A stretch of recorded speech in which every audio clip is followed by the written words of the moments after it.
What's up, YouTube? This is LA Prepper, and we are at my favorite destination in the world, Del Taco. Now, what do we have at Del Taco today? We have one roller, chicken roller with a slice of avocado that's not labeled because, labeling food can be hard. We have another roller, so I got one ranch and one chipotle, both with a slice of avocado because I'm rolling in it. Hardly. And an iced coffee, which is kind of really crappy, but it's better than nothing, and I really like iced coffee. And a triple layer nachos. I have loved nachos ever since I was a kid.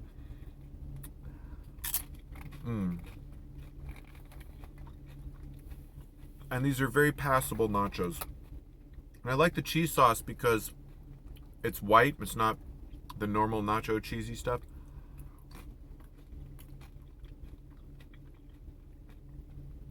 I'm sitting here in front of, in the Del Taco parking lot,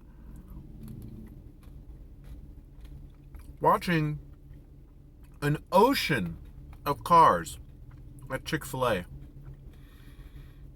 I don't get it. You would think these people were selling crack or pot or something. It's a freaking chicken sandwich. I've had them before, and I was like, okay, it's all right, but it's not I'm waiting 40 minutes in line for this sandwich good. Although I will say, they are pumping their lines along pretty fast. And we kind of have that In-N-Out plan where they don't really offer a lot of varieties, so they're able to kind of serve you really quickly. But what I really don't get is their ludicrously complicated order system. So, that's what's going on. So they have a mobile order line, so you can order on your phone, and that's a short line. That's actually pretty cool. Or you can wait in the normal line, which is literally two different columns of cars that I guess at some point merge into one column. But yeah, I mean, it just, the things people will wait in line for never ceases to amaze me. I'm way too busy to wait 40 minutes in line for food, for Christ's sake. Well, that's me. I just finished doing one of the funnest things I will do all week, probably, which is really sad, I guess, but I just got sized up for some boots and a board and my stance and everything at a very excellent board shop, snowboard shop called Olympus Board Shop in Torrance, California. Phenomenal customer service, really, really cool guys. I was with Marcus. Jeremy, I think, is the owner, and another dude that works there.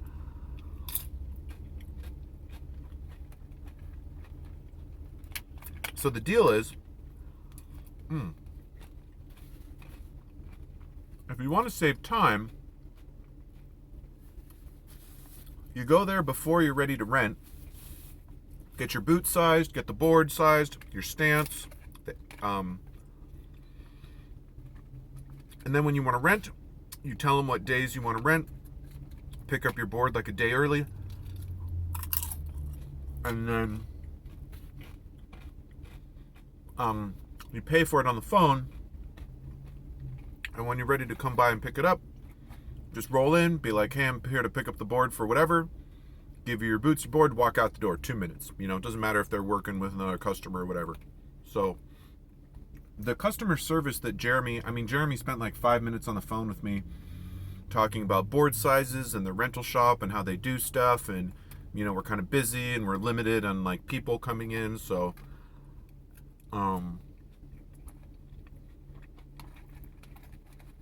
I have an enormous amount of respect for small business owners because I know firsthand how difficult it is to run a business by yourself.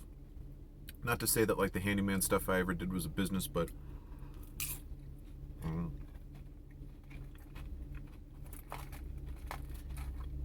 it's not easy.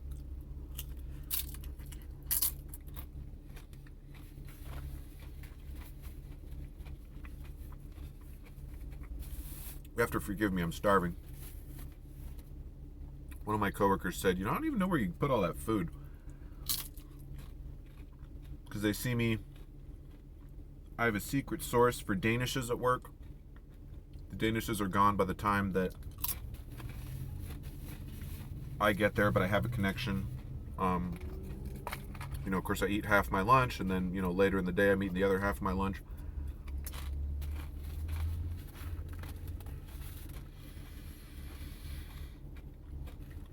But I went into work for a few hours today. I didn't have to, but, trying to get a raise. I'm trying to get a promotion.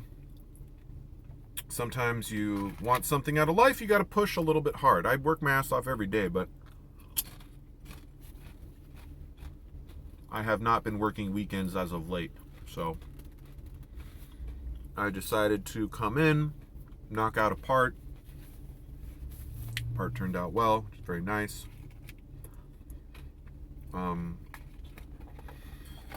So yeah, I didn't even take a shower. I just got up, went to work, did the thing for like 3.5 hours. Didn't quite earn my break, but whatever. They don't give you too much grief on the weekends. Excuse me.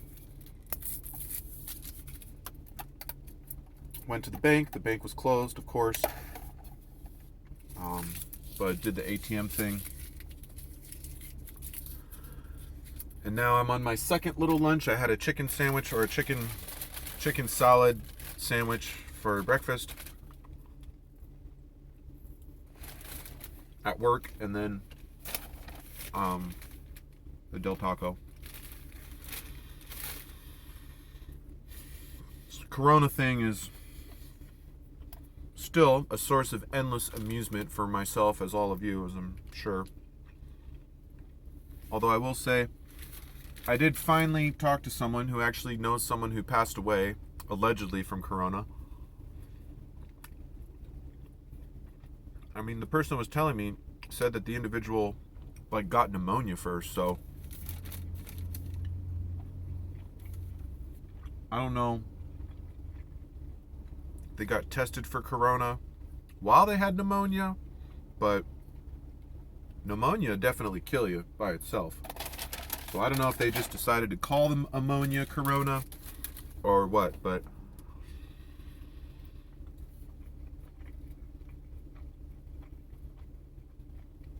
I mean, viruses are scary, right? But I think a lot of what's going on is bullshit about this whole virus deal. I mean, we got to keep in mind, I'm old enough. I've lived through SARS, whatever the M1 was, pig flu, bird flu, all the swine flus, all the bird flus, Ebola. Even HIV was kind of considered a pandemic when I was a bit younger.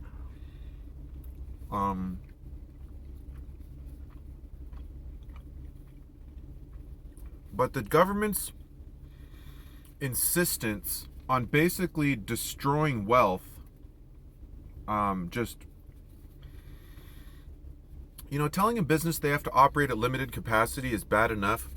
But to tell a business you cannot operate, we, the government, don't think that you should operate because some people are going to die if they go into your store, whatever the fuck that's supposed to mean. It's just ridiculous to me. I mean, it's literally fascist government control.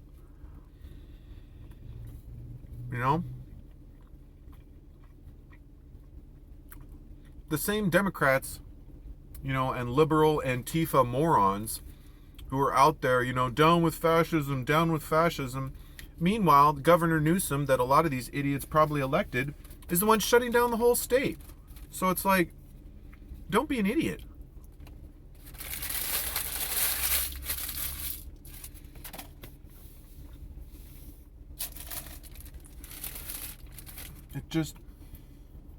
really aggravates me. I called the mayor last week, told him he was a piece of crap, because he is. What's really interesting is I did speak to a person when I first called, and I said, yeah, I want to leave Garcetti. I want to let Garcetti know that I'm not impressed with this shutdown thing. And the guy on the phone was like, well, it's more the state and the county. I'm like, dude, why are you deflecting? The mayor literally just enacted a 3-week shutdown for the city of Los Angeles. Don't speak to me like I'm an idiot. I mean, I expect his staff would deflect for him anyways. That's what a good staff member would do. I don't blame the person, but this idea that we're just going to shut down basically the entire economy, screw up everyone's life, cause people to not pay rent, cause landlords to be able to evict people. That's something that I'm super interested in as a future landlord and a past landlord, or at least a past master tenant.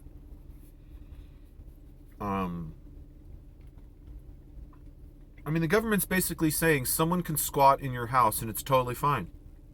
That's bullshit. That is bullshit. It's not okay. If you want to give someone like an extended eviction time, or, cause them to have more notice or something like that, okay? That's one thing. But to just say, yeah, all that hard work you did to set yourself up financially with a tenant who's going to pay the rent, well, now your tenant doesn't have to pay the rent and you can't kick him out. I don't know. I don't think the moratorium on evictions has ended in California, but the fact that it was even enacted is idiotic. Completely idiotic. And what it's going to do, this is the genius of idiotic liberal policies. They have one intention, but they end up screwing the people that they're supposed to protect. So let me ask you this, YouTube.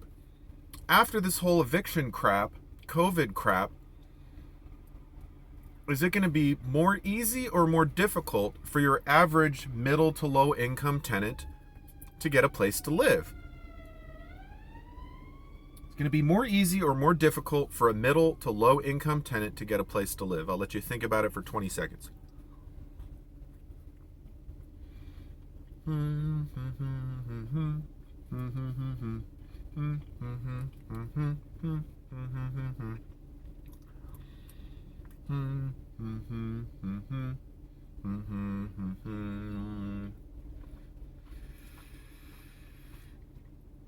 The answer is way more difficult. Landlords, like myself, are going to be more stringent on background checks, credit checks, the cost of the rent in general, the amount of the security deposit, probably collecting first and last month's rent along with the security deposit. All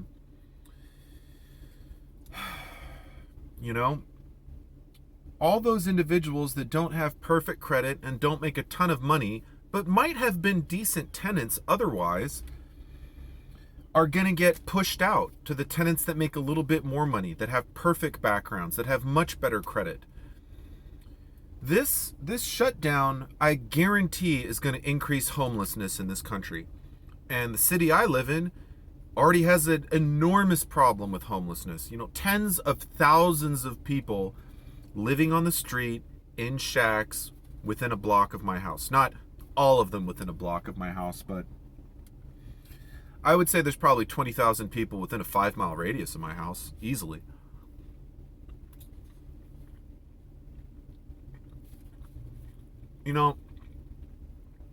People will cry and whine and complain about, oh, you used the wrong pronoun, and oh, I don't feel comfortable going to the bathroom in this bathroom. Meanwhile, the government shuts down a majority of the state. People are losing their livelihoods. Kids can't go to school, or they're doing the virtual school, which is not remotely the same quality as in-person school. Who's protesting? I think 30 people went to Garcetti's house, but I don't suspect many of them are liberals. And to be honest, if there's anything in the last few years that liberals and conservatives should agree on, it's that shutting down this country is the dumbest fucking thing that we've ever done. Do I think that we should have or should continue to do things to mitigate the spread of the virus? Sure. Wear a mask, don't be making out with strangers, don't share needles, whatever, but shit like, oh, don't have Thanksgiving. Stay in your home all day, all the time, unless you have essential business. My fucking life is essential, okay? I don't care who the fuck you are, what government agency you are. My life is essential. My job is essential. My house is essential. Paying my bills is essential. If you think that you're going to tell me what's essential in my life and what's not, you are out of your fucking mind. And I don't believe a fucking word of it. Thank God, through sheer coincidence, I happen to be working at a company that the great state of California considers essential. Because if I lost my job, I would have had to basically finish the apartment on my savings, or finish the converted part, get a tenant in there ASAP, probably do a shitty job on everything, rent out my second bedroom, put all my tools and shit in storage, and even with the rent from the converted garage plus the extra room, that's still not enough to cover the mortgage and all the bills. Let's say I had each tenant pay a third of the bills and then, their rent. I'd still be probably $500 short a month, give or take, as far as like, the supplemental property taxes and all this other crap. So I just cannot believe more people are not up in arms about this ridiculous situation. It's just totally asinine. Meanwhile, we have 40 people in line for Chick-fil-A, and I wonder if any of them have motivation to call their mayor, call the governor, write a letter, make a YouTube video, post on Instagram, anything in opposition of this ridiculous government control and, frankly, constitutionally questionable behavior. The state of Michigan, I believe, recently had a Supreme Court case, little doggo, where they found that, based on their constitution, just like the federal constitution, there's 3 different branches of government for a reason: the executive, the legislative, and the judicial. Legislators aren't judges, judges aren't governors, and governors are not judges or legislators, and any other combination in there that I missed. But Newsom, who's declared this state of emergency, which we haven't declared for homelessness, we declare for forest fires and viruses, I guess. They can shut down the power, to different parts of the state because, PG&E, the power companies got in trouble for starting fires when it was really windy. So their response was, every time it's windy, we're just going to turn off the power. Yeah, that's a great fucking idea. What genius decided that? Maybe just design your systems to be a little more robust for high winds.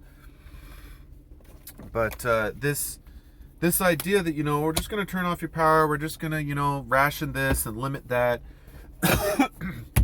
because our distribution system is fucked, just boggles the mind. It truly, truly boggles the mind, and I can't believe I still don't have any sanitizer on my person. Just get some water, I guess.